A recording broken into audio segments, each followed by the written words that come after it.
It is such an honor to be part of your day. It's an honor to be here with you, with your friends, your professors, and your parents. But let's be honest, this is an honor I didn't really earn. I'm just going to put that out there. I mean, I've seen the list of previous commencement speakers, Nobel Prize winners, the UN Secretary General, President of the World Bank, President of the United States.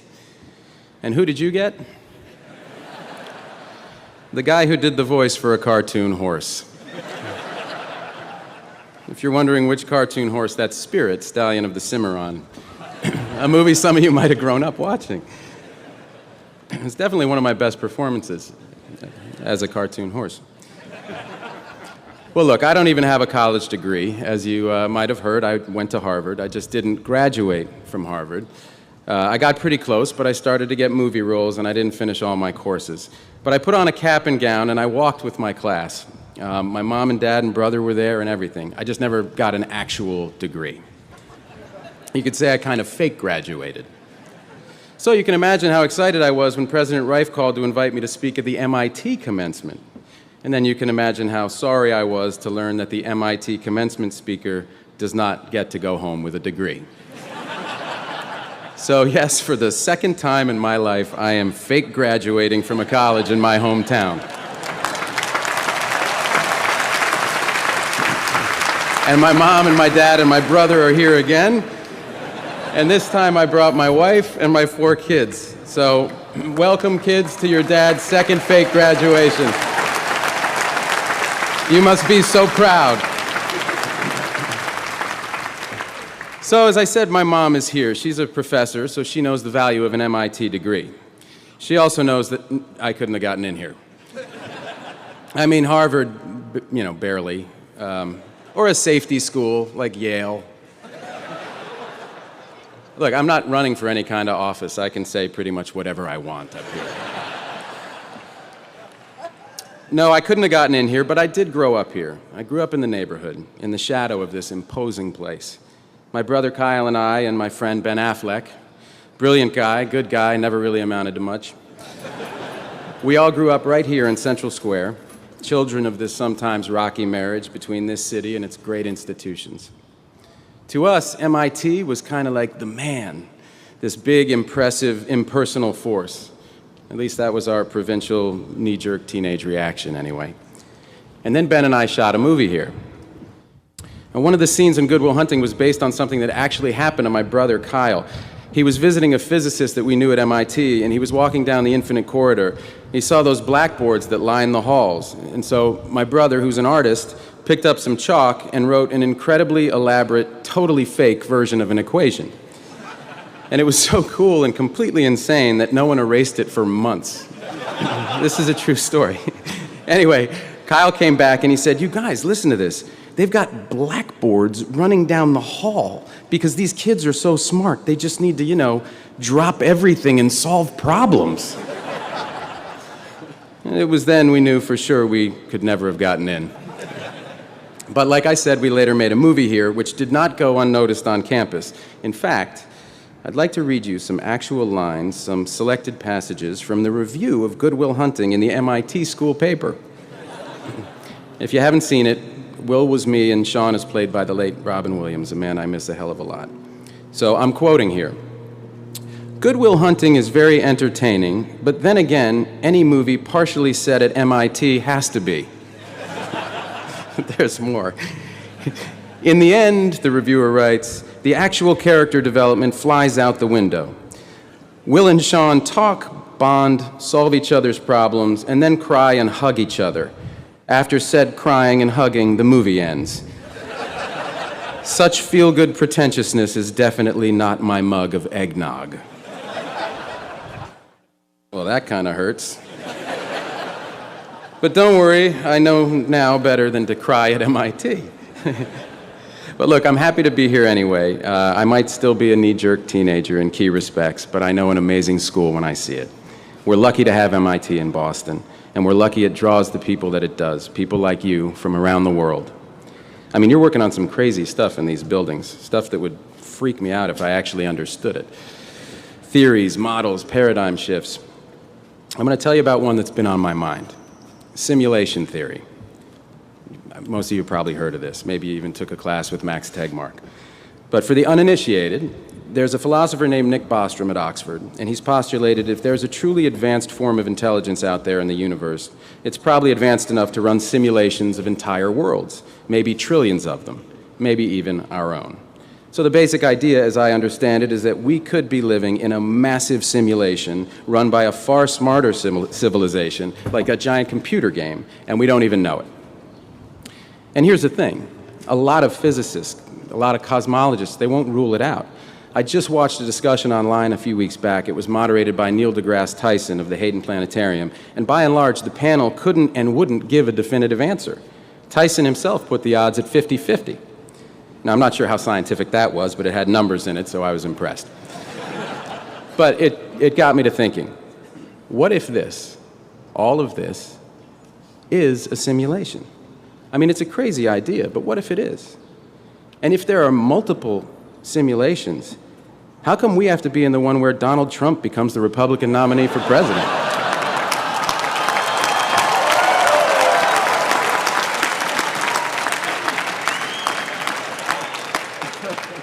Can we, transfer to a different one?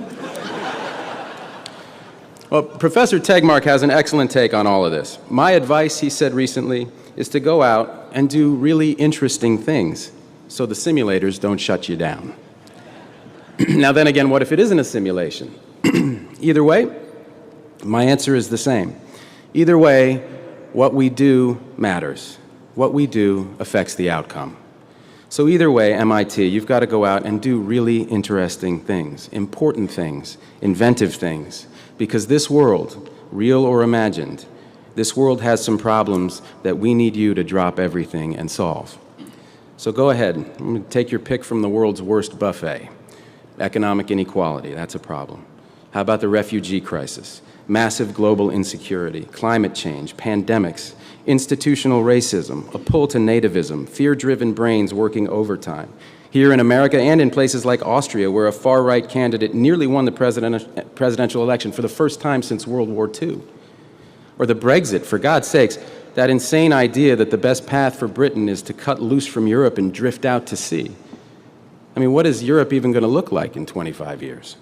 And add to that an American political system that's failing. We've got congressmen on a 2-year election cycle who are incentivized to think short-term and simply do not engage with long-term problems. And add to that a media that thrives on scandal and people with their pants down, anything to get you to tune in so they can hawk you products that you don't need. And add to that a banking system that steals people's money.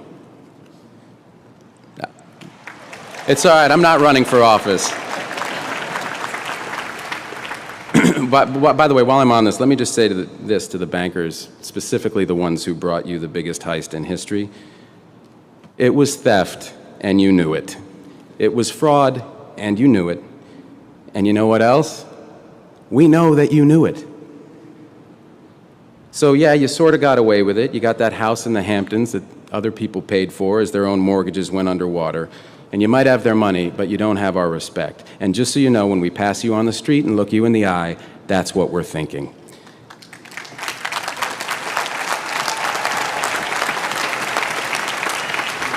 And I don't know if justice is coming for you in this life or the next, but if justice does come for you in this life, her name will be Elizabeth Warren. All right, so before my little banking digression, I rattled off a bunch of big problems, and a natural response is to tune out and turn away. But before you step out into our big troubled world, I want to pass along a piece of advice that Bill Clinton offered me a little over a decade ago. Actually, when he said it, it felt less like advice and more like a direct order. What he said was, turn toward the problems you see. You have to engage and turn towards the problems that you see. Except it sounded like, turn towards the problems that you see. But when he said this to me, he literally turned his body for emphasis towards me. No, listen, it seemed kind of simple at the time, but the older I get, the more wisdom I see in this. That is what I want to urge you to do today, to turn towards the problems that you see and engage with them. Walk right up to them, look them in the eye, and then look yourself in the eye and decide what you're going to do about them. Now, in my experience, there is just no substitute for actually going and seeing these things. I owe this insight, like many others, to my mom. When I was a teenager, Mom thought it was important for us to see the world outside of Boston. And I don't just mean Framingham. She took us to places like Guatemala, where we saw extreme poverty up close, and it changed my whole frame of reference.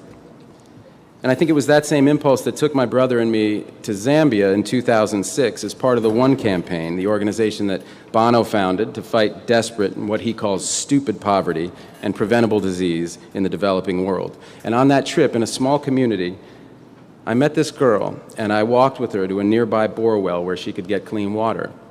She'd just come home from school, and I knew the reason that she was able to go to school at all was clean water. Namely, the fact that it was available nearby, so she didn't have to walk miles back and forth all day to get water for her family like so many girls and women do around the world. So I asked her if she wanted to stay in her village when she grew up, and she smiled and said, no, I want to go to Lusaka and become a nurse. So clean water, something as basic as that, had given this child a chance to dream. And as I learned more about water and sanitation, I was floored by the extent to which it undergirds all these problems of extreme poverty. The fate of entire communities, economies, countries is caught up in that glass of water, something the rest of us get to take for granted. People at One told me that water is the least sexy and cool aspect of the effort to fight extreme poverty. And water goes hand in hand with sanitation, so if you think water isn't sexy, you should try to get into the shit business. But I was hooked already. The enormity of it, the complexity of the issue, it just hooked me. And getting out in the world and meeting people like this little girl is what put me on the path to starting water.org with a brilliant civil engineer named Gary White. And for Gary and me, seeing the world and its problems, its possibilities, heightened our disbelief that so many people, millions, 660 million in fact, can't get a safe, clean drink of water or a clean private place to go to the bathroom. There are more people with a cell phone than access to a toilet on our planet. And this heightened our determination to do something about it. Now, you see some tough things out there, but you also see life-changing joy, and it all changes you. There was a refugee crisis back in '09 that I read about in this amazing article in the New York Times. People were streaming across the border of Zimbabwe to a little town in northern South Africa called Messina. Well, I was working in South Africa at the time, so I went up to Messina to see for myself what was going on. I spent a day speaking with women who had made this perilous journey across the Limpopo River, dodging bandits on one side, crocodiles in the river, bandits on the other. Every woman that I spoke to that day had been raped. Every single one, on one side of the river or both. And at the end of my time there, I met a woman who was so positive, she was so joyful. She had just been given her papers, so she'd been granted political asylum in South Africa.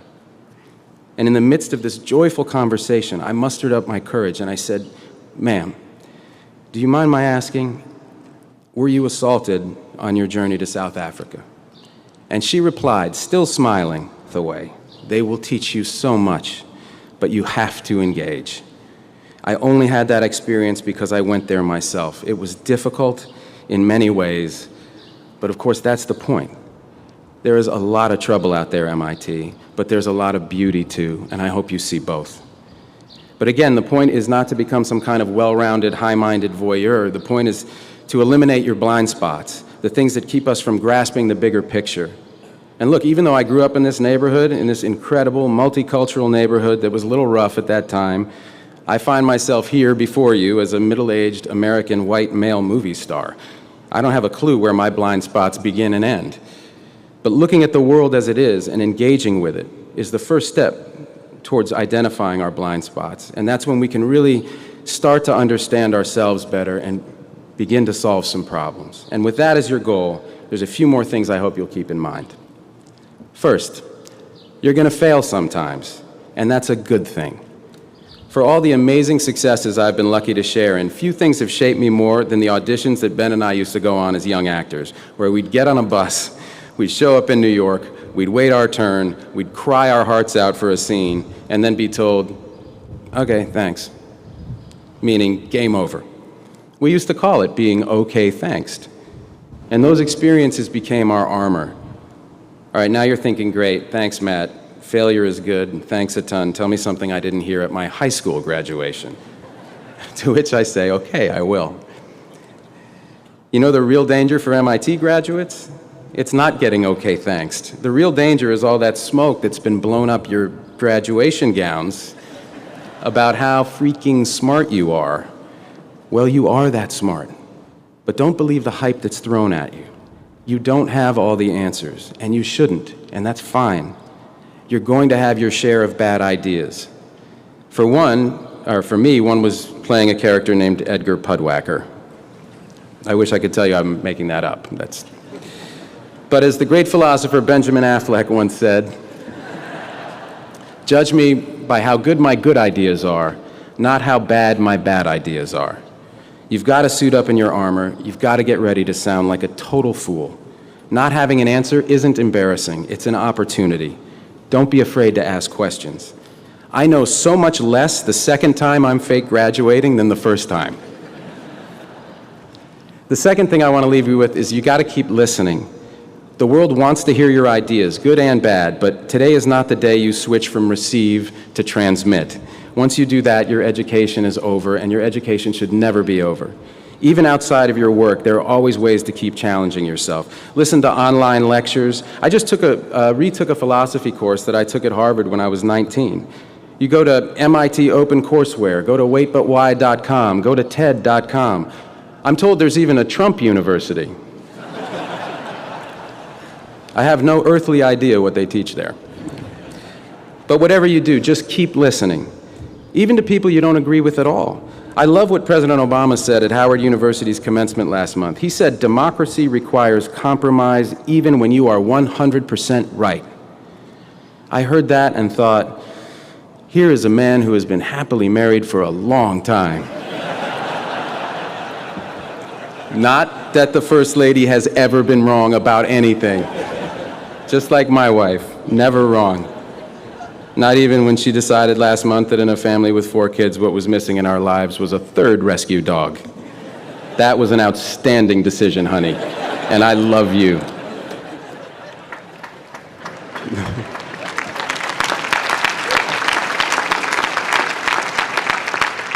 The third and last thought I want to leave you with is that not every problem has a high-tech solution.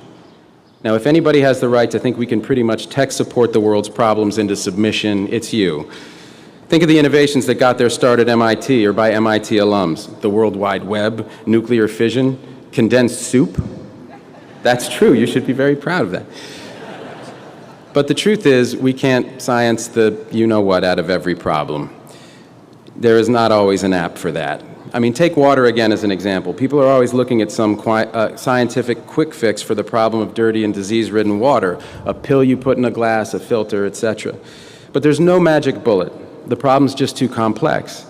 Yes, there is definitely, absolutely a role for science. There's incredible advances being made in clean water technology. Companies and universities are getting in on the game, and I'm glad to know that professors like Susan Murcott at D-Lab are focusing on water and sanitation.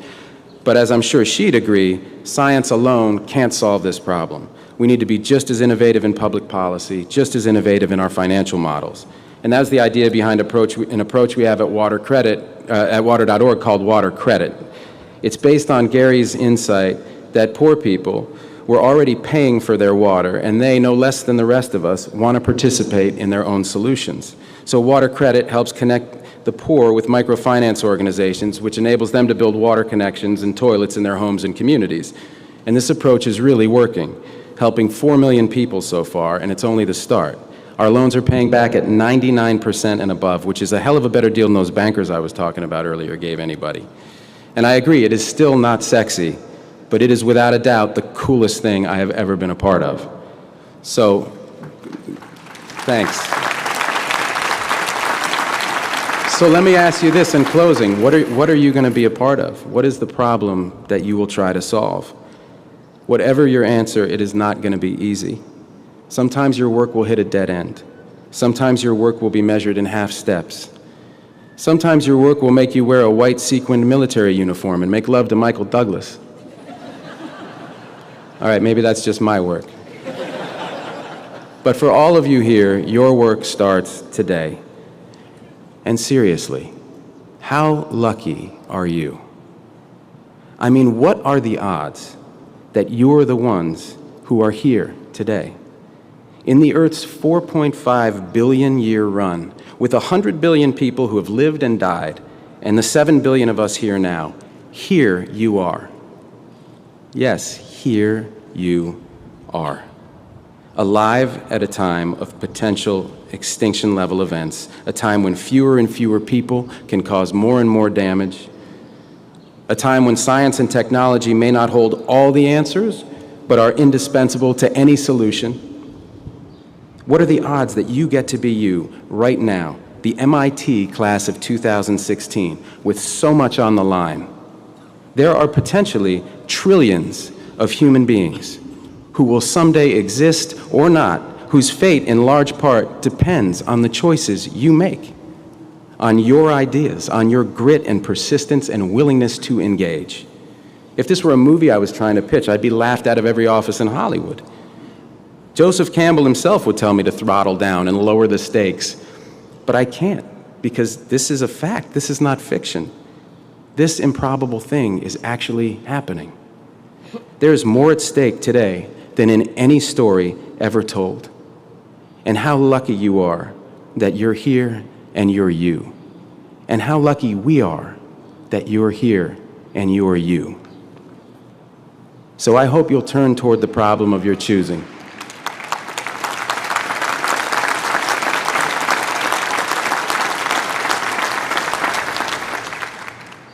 I hope you'll turn toward the problem of your choosing. I hope you'll drop everything, and I hope you'll solve it. This is your life, class of 2016. This is your moment, and it is all down to you. Ready, player one, your game begins now. Thank you. Congratulations.